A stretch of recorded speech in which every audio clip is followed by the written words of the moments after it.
I think if you ask most people what productivity is, they'll tell you it's cramming more and more doing into less and less time. It's like getting more done in less time, which makes sense on the surface. But actually, to me, that's where the panic starts to kick in. It feels quite constraining and restrictive, and like you're in this battle with time.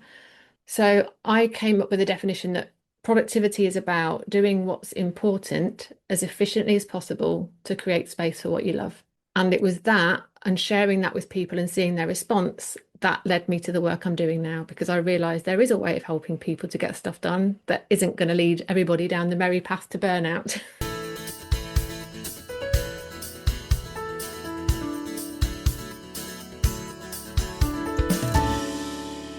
Hello, and welcome to episode 230 of the Quiet and Strong podcast, especially for introverts. I'm your host, David Hall, and the creator of quietandstrong.com. This is a weekly podcast dedicated to understanding the strengths and needs of introverts, along with strategies for success. Introversion is not something to fix, but to be embraced. Normally, we will air each episode on a Monday. Be sure to subscribe on your favorite platform, leave a review or a rating. That would mean a lot to me and also help others find the show. Tell a friend about the podcast and help get the word out there that introversion is a beautiful thing. Louise Miller is on a mission to change the world by helping her clients change the world. She partners with coaches, consultants, and community leaders with big vision, helping them turn ideas into reality, reach more people, and make a bigger impact, all while managing the day-to-day juggle and being kind to themselves along the way.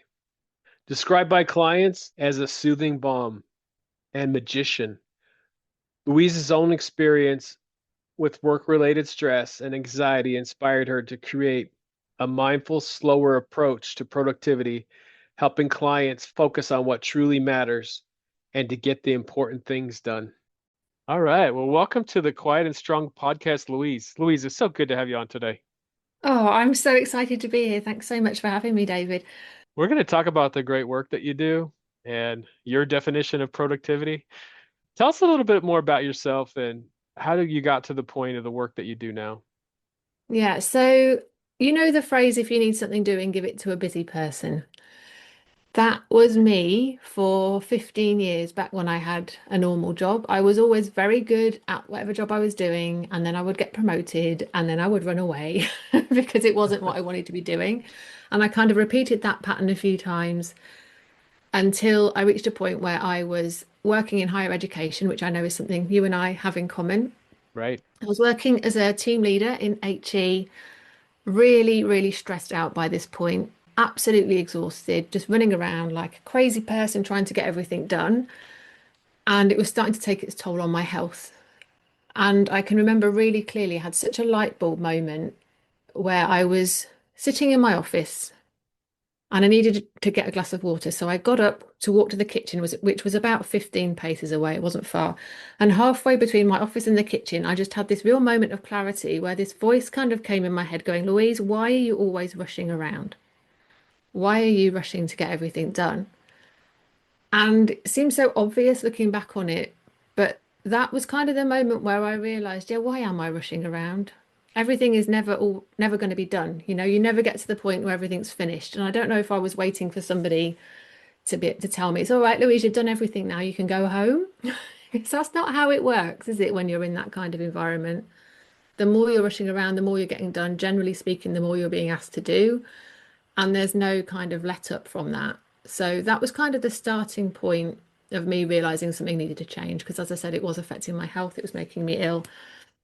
Cut a long story short, eventually I started to look into how to slow down because I realized that was what I needed. And then this whole other world opened up to me. I discovered the slow living movement and started kind of diving into that, realizing that I didn't want to be in the job I was in anymore. So eventually I quit my job. Then I had a massive existential crisis of now what do I do? I was exploring kind of what my strengths were and what came easily to me. And I just kept coming back to actually, I was really good at getting stuff done, really good at organizing chaos, being efficient, and doing all of that. But I also knew that that was what had made me ill. So I was grappling with those two things, thinking, well, this is the stuff I can help people with, but I don't believe in productivity for the sake of productivity because I think that's a dangerous path to go down. So after grappling with that for a while, I then came up with a new definition for productivity, and that is what has informed my business kind of moving forward. So I think if you ask most people what productivity is, they'll tell you it's cramming more and more doing into less and less time. It's like getting more done in less time, which makes sense on the surface, but actually to me, that's where the panic starts to kick in. It feels quite constraining and restrictive and like you're in this battle with time. So I came up with a definition that productivity is about doing what's important as efficiently as possible to create space for what you love.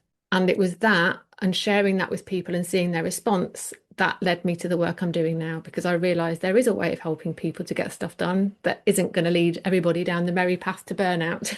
So that's kind of in a nutshell, how I got here.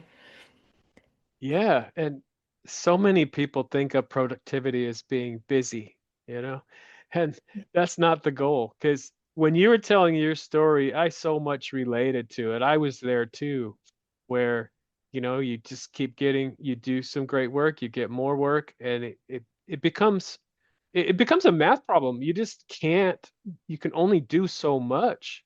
And, you look at your work life, your personal life, you have to decide in all of the areas of your life what is most important to me and how I'm going to do that. Because I have definitely tried to do it all, and you can't. You have to make some priorities. What's most important, and what's my best way to go about that?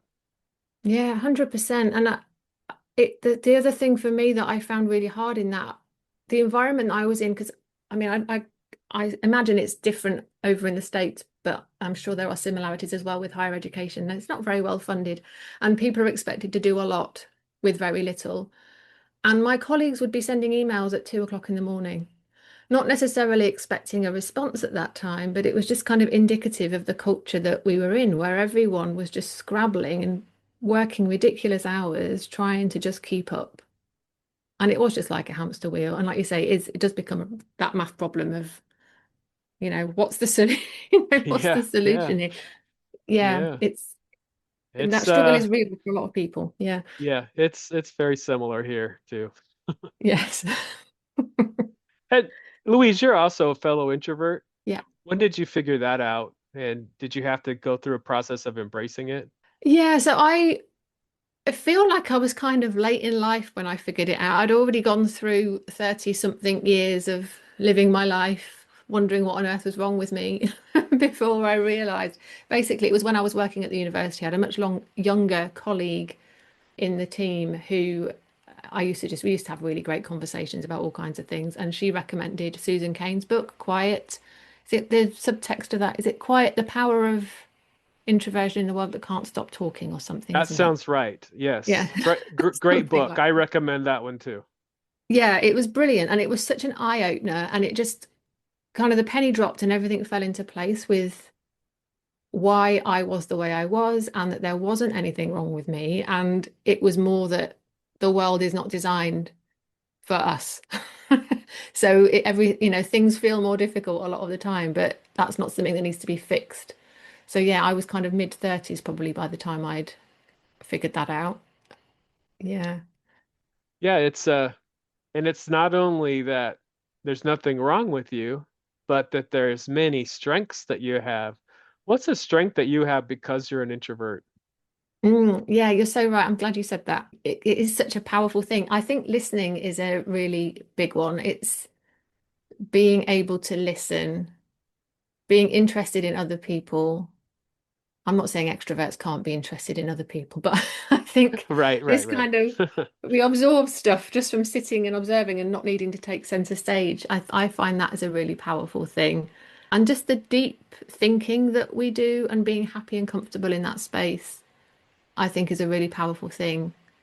I don't know whether you see this, but I think as introverts, I know I certainly do my best thinking kind of behind the scenes, quietly on my own until I'm ready to kind of come out and share it with the world. Whereas I think with a lot of extroverts, they're kind of working things out as they're speaking a lot of the time, which was one of the things that I felt was wrong with me because I could see other people doing that. And I was like, well, how come I don't know what I think? But actually, Yeah. Taking that time away and that step back so we can go really deep, I think is a real benefit in teams, in all kinds of situations. Yeah. Yeah. And as you said, we're not exactly bashing extroverts, but it's, everybody has skills. And to be able to talk things out most of the time, there's benefit there. But we also need the deep thinking that introverts can do. And we need to understand the differences. It's like, this is how this person is generally going to process, but here's how David or Louise is going to process, and they're going to come up with some great ideas. Give it some time. Yeah. Yeah. And I don't know whether it's changing, but that certainly in some of the workplaces I was in was not the way that people went about things. Because Yeah, I think, again, that's just indicative of this need for speed the whole time. Everyone's in such a hurry. yeah. Yeah. And some of the best I come up with things on the spot. I come up with things instantly. But as I look at big decisions that I've made, some of the best ones came with time. And Yeah. if I had rushed those, they probably wouldn't have turned out as well. And there's so many things that have been created and done by the deep thinkers of the world, and it's just an important thing to recognize. And of course, Yeah. there's still a lot more work to be done. That's why I do this podcast. Yeah. Yeah. And I think when I think about how my introversion is benefiting my little world with the people that I work with at the moment, I think, and we'll come to this, I'm sure, but a lot of what I do is about creating space for other people to take that time to think as well, because it is so noisy everywhere that I think whether you're an introvert or an extrovert, having that quiet time just to think and make decisions from a place of intention and clarity is so important. And because that comes so naturally to me, and I think there's something, it's reflected back to me often that my energy is quite kind of grounding and calming.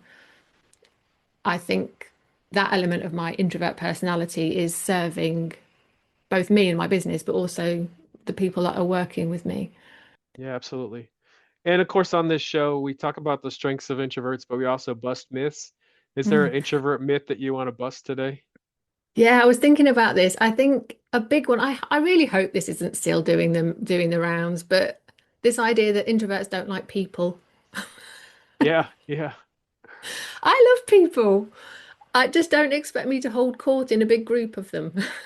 I'm not going to be in the center taking center yeah. stage, but give me a conversation with people. Even in a group, I will turn to the person next to me and have a really deep, good conversation with that person. So it's not even that I don't like being in a group of people, it's just finding those one-to-one contacts and connections in that environment, I think. Yeah, so many people tell me, well, David, I can't be an introvert because I like people. And just like you said, I tell them, well, I do too. And I am absolutely an introvert, and we like to be around people. There's people that we have in our lives that we love. There's people that we need to collaborate, we want to collaborate with. And it's just that there's things that we may not want to do constant small talk. We may Yeah. not want to constantly socialize for the whole day. We need some time.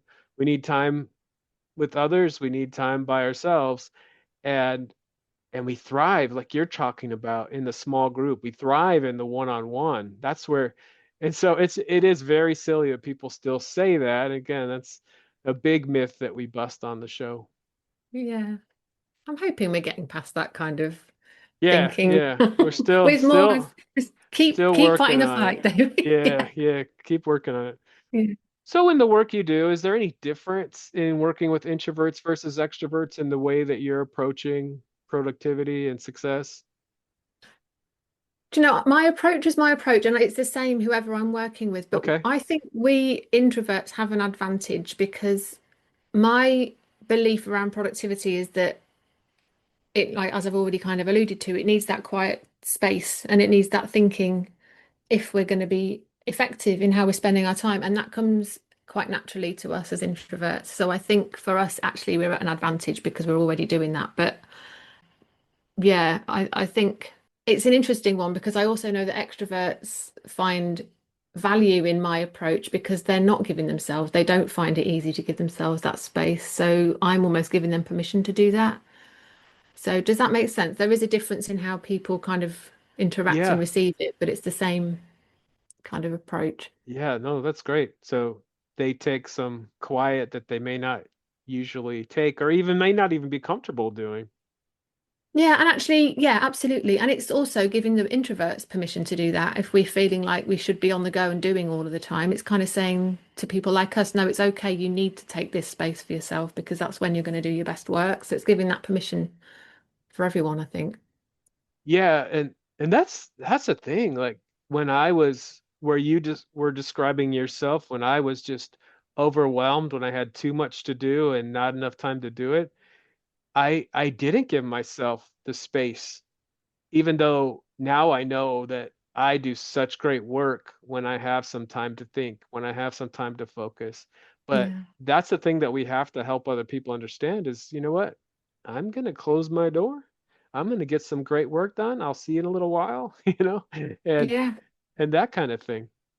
And I think one of the reasons that's so challenging, it just feels so countercultural at the moment because certainly in the world that I kind of operate in, kind of small business owners, solo business owners, I just want to banish the word hustle.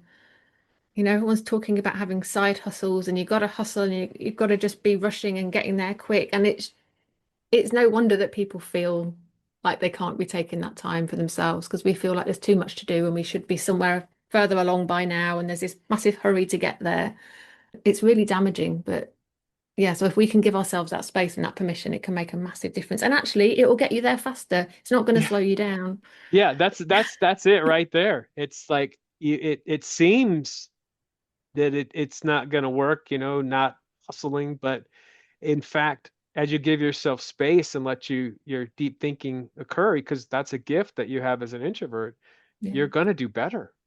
yeah, yeah, absolutely. So where do you start with your clients? Yeah, I always start with vision with my clients. And I know some people don't like that word, so we don't have to use it. But just to explain what I mean by that, it's about knowing where you want to get to, like knowing what you want your life to look like, what you want your work or your business to look like. You need to have clarity on that at some level, even if you don't know in 10. I mean, I'm rubbish at thinking, what do I want to be doing in 10 years' time? I don't know. But ask me, like in 12 months' time, how do I want to be feeling? I can answer that question. So it's getting some kind of picture in your head, some kind of sense of what you want your life and your business to look and feel like. And we have to start there because if we don't have that clarity, how can we assess whether or not the things we're investing our time and energy on are going to take us in that direction? So, yeah, it's always, whenever I start working with anyone, it always starts with vision. At the beginning of every single session, we look back at the vision, we look at the goals, we look at what they're trying to achieve, and then kind of go from there, really. And from there, it's kind of the process and the approach is the same, but it's very much about helping people find what works for them rather than saying, do it like this and everything will be marvelous because everyone's different. So it's about helping them figure out what they need to be their most productive. Yeah. Yeah, that's such a good point. I mean, we're both introverts, but as we get to know each other better, there's probably some things that are common and some approaches would work for you and not for me, and Yeah. I like that you take that very individualized approach. Yeah, 100%. Yeah. And what do you say to the person who's been trying for years to be more productive and they're just really struggling to stay focused? The first thing I would say to them is that there is nothing wrong with them because I think, I don't know whether you see this, I know you do a lot of work in this kind of productivity arena as well, but a lot of people are carrying around a lot of self-judgment and shame around this stuff. I see it all the time that, yeah, people have tried all of the things to be more productive, and if it's not working, they feel like they're a failure and there's something wrong with them. So the thing I want people to know is that no, there is nothing wrong with you. We just haven't figured it out yet. I've got people that I'm working with who have got master's degrees, PhDs, they've had successful management careers, and they still struggle on their own when they're removed from that because I work with solo business owners. They're struggling to focus on the right things and move the businesses forward because they're just constantly dealing with whatever's urgent, whatever's shouting the loudest. And I can see it making them feel really terrible about themselves and their confidence is dipping and that just has a knock-on effect on everything. So I think there's this feeling that we should be able to figure this out on our own, this productivity thing. We should just be able to somehow magically know how to do it. So I also want to say to people, no, that's not necessarily true either. And what I really want people to know is, like we were just saying, is that quick fixes and hacks usually don't work. And people can spend a lifetime looking for the free download or the book or the thing that is going to magically help everything fall into place. And yes, those things can be helpful, but you really do need to start from self-awareness and understanding what works for you and what doesn't, so that when you're reading those books, you can take the pieces that are going to work for you and leave behind the bits that aren't. And just to give a quick example of that, as we've kind of skirted around it already, are you familiar with Gretchen Rubin's work? A bit, yes. Yeah, she's come up with this framework called the Four Tendencies. I don't know whether you're familiar with that, but it's a way of kind of looking at how we respond to inner and outer expectations. So inner expectations being things that we want to do just for ourselves, like going to the gym or something, and outer expectations being something that your boss needs from you or a client or family members expecting. And I just found this, and again, I'm not a big fan of putting people in boxes and sticking labels on them and going, that's you fixed, because it's more complicated than that. But I just find it a really helpful starting point, because I think in the world of productivity, accountability is often mooted as the solution that's going to solve everyone's problems. But accountability as a solution only works for one of the four tendencies that Gretchen Rubin identified in her research. And it's quite a big group of people, but it's not everybody. If you're an obliger, which is what I am, then I need the accountability. But if you are a questioner, accountability is not going to work for you. You need to have a really deep understanding of why you're doing the thing, or why you should be doing or need to be, whatever. You need to know why the thing is important. Otherwise, you're not going to do it. And if you're a rebel, again, accountability is not going to work for you either, because you're going to stick two fingers up and go, nope. You're going to rebel against it. And Gretchen has come up with this motto for rebels, which is, you can't make me and neither can I, which I think is really interesting. And I was working with a guy in his 50s a few years ago who had been trying all of the things to get his productivity under control. And it was only when he realized and I realized he was a rebel that we understood why none of it was working. And there's different strategies you can kind of approach with that. So that's a very long way of me answering your question, but it's kind of, there's nothing wrong with you if you are struggling. And it's about building that self-awareness and getting to know yourself and getting to understand what works for you, so that you can stop just grabbing at everything and hoping that something's going to stick. Yeah. How do people develop more self-awareness? Yeah, I think there's some kind of questions that you can ask, and I've got a resource I'm happy to share that will help people with that. But I think it is just paying attention to what has worked for you in the past, Yeah. what you've tried before that didn't work, and acknowledge that and know that that's okay, so you don't keep banging your head against that same brick wall over and over again. I just often think it's helpful to talk it through with someone else. So if you've got someone else in your corner that you can, talk things through with, but it's fine to get curious and to experiment and to try stuff. But I think doing it from a place of, if this doesn't work, it doesn't mean there's anything wrong with me. I just need to go and try something else. But we need to be paying attention for that, which is where slowing down comes back into it. Because if we're just rushing along, in a really harried, frantic way the whole time, we don't leave space for those insights to come through. And that's why, in Make It Happen Club, I will always at the beginning of every session say what went well. And we'll just spend just 90 seconds thinking about what's gone well. And then you notice those patterns. And it's when you stop and notice that you're building that self-awareness, if that makes sense. Yeah. And I think what went well is always a great place to start. Yeah. Too often we're beating ourselves up about what didn't go well, but really the secret, like you're describing, is what went well. Let's do more of that. Yeah. Yeah. Yeah, absolutely. And I think this is another part of the reason that people give themselves such a hard time. We're wired for the negative, and we're wired to be fixating on what we haven't done. When if we could just learn to celebrate what we have done by keeping a to-do list at the end of the day or something, however you want to do it, you will realize what most people realize is the reason they didn't get everything done is because they were trying to do too much, not because they're a terrible human, but because they're taking too much on. And again, if you don't know that, if you're not noticing that, you can't do anything about it. Right, right. Yeah. Yeah. So, Louise, you're a fellow podcaster. Tell us about the Unfrazzled podcast. I love Unfrazzle, and I probably shouldn't say that because it's my podcast. You should But say you that, ask, yeah. you asking me that question's put a big grin on my face. Basically, Unfrazzle. came into existence in October 2023. It's a solo podcast where I share kind of bite-sized nuggets that will help people stop faffing and stay focused. And the reason that I created it is because there are three kind of key things that I believe really passionately and that I believe to be true. First one is that life is richer when we just slow the heck down. Second one, what we've just talked about, if you find it hard to stay organized, struggle to finish what you start, all of that stuff, it's okay. There's nothing wrong with you. And the third thing is, again, we've talked about it, getting curious and understanding what works for you is absolutely key to finding the joy in your work. And I feel so passionately about those three things. And I think they can make such a big difference in people's lives. I wanted to find a way to just share that with more people. So the podcast seemed like a good way of doing that. And because my people are busy, all the episodes are under 10 minutes long. Again, I've created it in a really introvert friendly way that works for me. It's nice short episodes. I script them rather than, a lot of extroverts will just press record and start talking.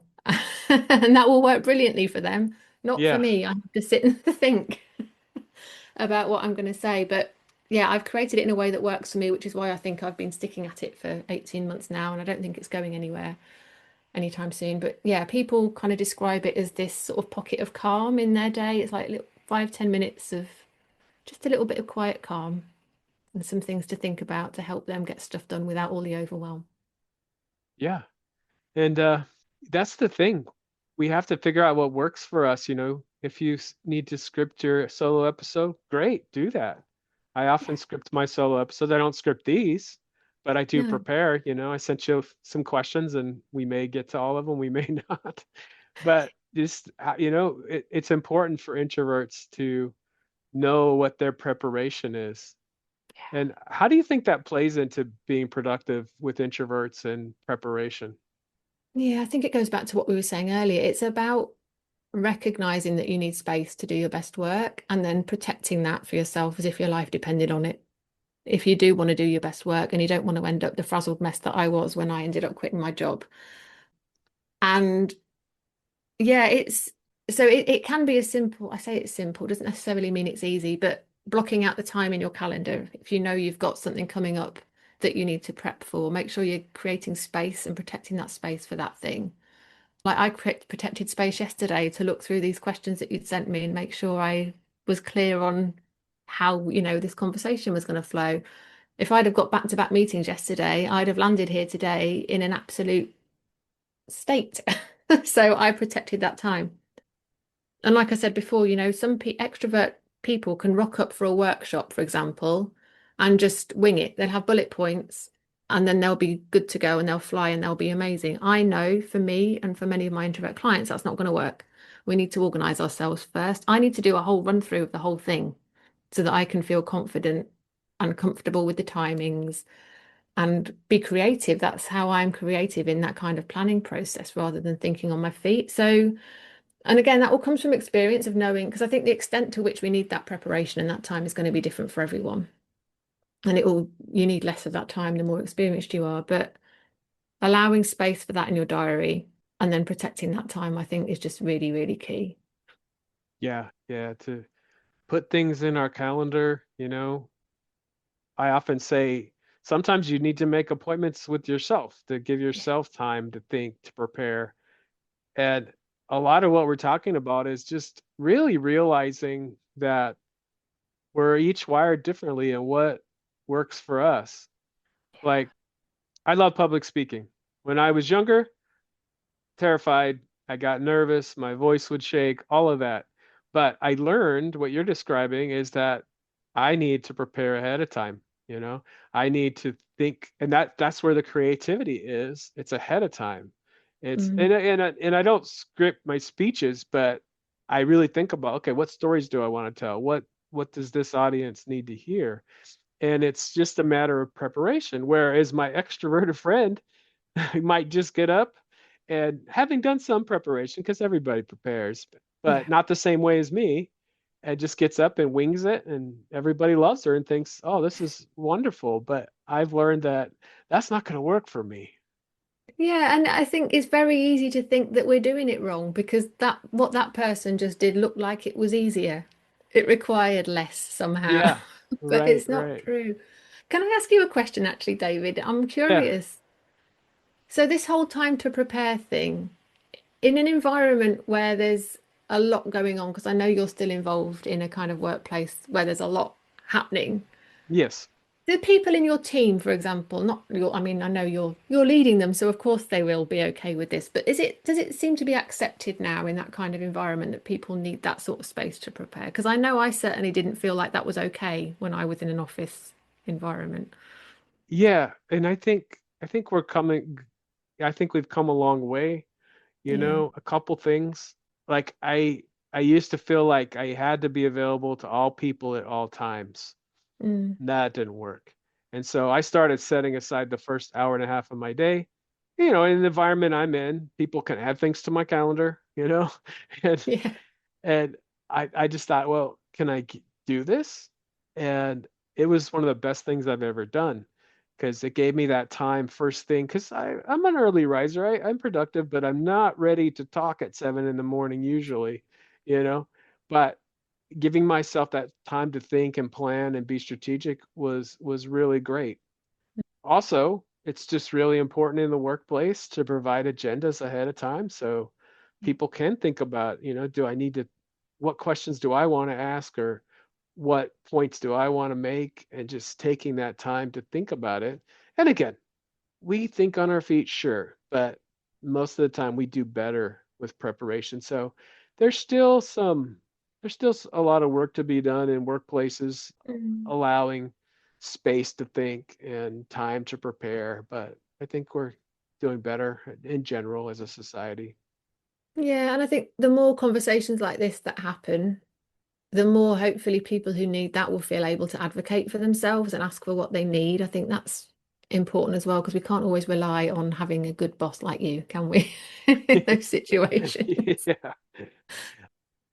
So, a big part of your approach really is priorities. Let's talk about that a little bit more. You know, Yeah. how do you help people set priorities? Is there a method behind it? How do people revisit those priorities? Yeah, I think it's really important that we give, again, I feel like I'm repeating myself, but the space to think to get those priorities straight, because if we don't do that, our natural instinct will be to go and do the things that are easy, that are fun, that feel comfortable, or that are urgent, which means the things that are important will never actually get any of our attention. And we do need to be intentional about it. And I think I mentioned this to you when we were chatting before we recorded. There's this thing that I call the progress cycle, which is if we can stay in that cycle, we will make progress. And it starts with the pause, as we've talked about a lot.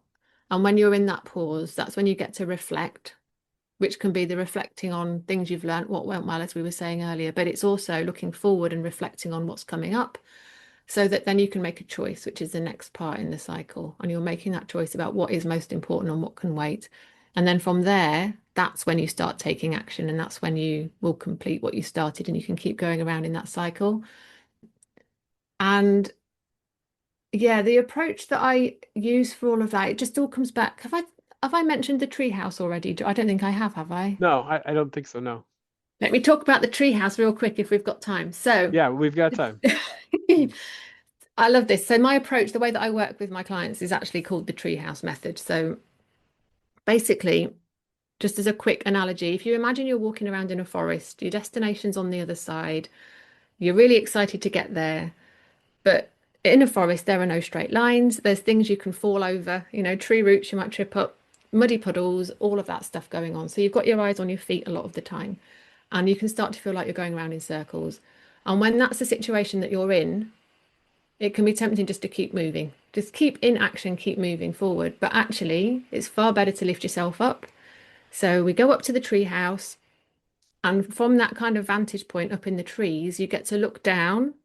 Look back to where you've been and realize actually you've come further than you thought. You can look down at all the obstacles that were getting in your way and try and figure out your way through. And you can look ahead to where you're going, just to remind yourself of what lies on the other side. And from that kind of place of perspective and distance, that's when you get to make those better choices, make those good decisions, get those priorities straight in your mind, which quite often will involve having to say no to some stuff, which is very difficult for a lot of people, so that when you climb back down onto the forest floor, you can start moving forward again. So I talk about that analogy quite a lot because I think it's just helpful to see how, if you're stuck in the weeds, you just need to lift yourself back up again. But in terms of how I then work with people to help them sort out their priorities and get their plans straight, because essentially that's what I'm helping people with. I help people create plans for themselves. There's 6 pillars that underpin everything that I do with my clients, and those are space, which we've spoken about, alignment, which is about that vision piece, knowing what you want your life to look like, so you can make sure that the plan and the priorities you're choosing are aligned with that. Life friendly, which is because there is only one of you and you've got a life and your work. And if we're expecting that two things can exist completely separate from each other, you're kind of asking for trouble.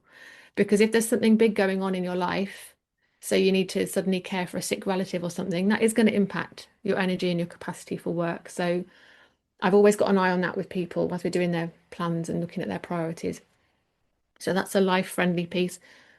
We've got achievable is another one of the pillars because what we don't do is just a brain dump and then call that a plan because it's not. That's just emptying your head out on a piece of paper. We take our time with all of this thinking and prioritizing and planning so that what you've got in your hand is going to be really doable. The next one is rhythm because this is not a one and done thing. You can't take space once and then expect you're going to be good for the next 6 months.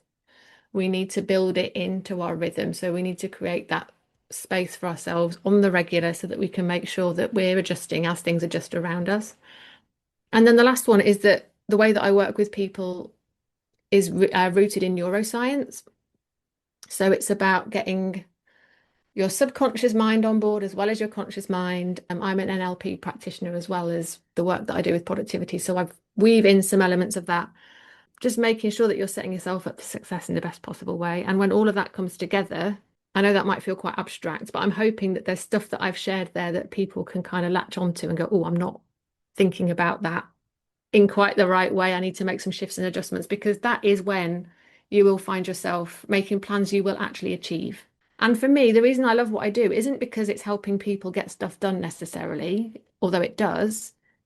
It's that through the getting stuff done, they are growing in confidence and letting go of this lifelong belief that they can't finish what they start and they're this productivity failure and they're carrying around all of this baggage. And I see the change in people when they start to realize they can actually get stuff done and they can take their business where they want it to go. And that's what I really love. Sorry, I got all excited about that. No, that was wonderful. So, couple things. Yeah. So, when we're actually accomplishing, you're saying we can get more confidence in our ability, right? To accomplish more, accomplish the right things. 100%. I see really capable people who are brilliant at what they do, but because they've got so many ideas flying at them the whole time, my clients, real creative ideas generators, and they're all half finished. Over time, when that's the pattern that you keep seeing repeating and you're not making the progress you want to make, you will start to doubt yourself and think you're not capable. And it's not true. So once I can help people, or you can help, we can help people find a way of getting stuff done that works for them and they're getting stuff done and they're taking a minute to pause and notice that they're getting stuff done, because that's another thing people don't do. They just keep plowing on without celebrating the small wins. Yeah, it makes a massive difference to people's confidence and their self-esteem, and then what they're able to go on and achieve in the future. And then just talk just a little bit more about that rhythm. Like how often are people going into that treehouse? Is probably going to Yeah. differ for everybody, but how often are you revisiting your priorities? Yeah. So at the very least, I think people ought to be giving themselves that space monthly because that's enough. That seems like it's often enough that if things have started to go a bit off track, you can rein yourself back in before you go completely off on a tangent. If you only do it every 3 months, 3 months is a long time to have been going slightly off in the wrong direction. So I would say at least every month. And I also think it's about how long you spend in that space as well in the treehouse. Because if you only go in there for 5 minutes, you're not going to get a huge amount out of it. So the planning sessions I guide people through are 90 minutes for a reason, because it encompasses all of those pillars.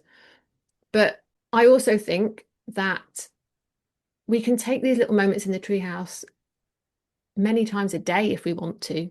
And we can just take those little micro moments. If we start to feel ourselves getting overwhelmed, we can take a step back and just pull ourselves up for a minute and go, right, what am I trying to achieve? And just remind yourself what your intention was. Try and work out whether everything you're doing is actually doable. Is there anything you want to let go of? And just make some choices in that moment that will allow you to move forward with intention. So we can do it every month. We can do it at the start of every week, do it at the start of every day, at the end of every day, during the day.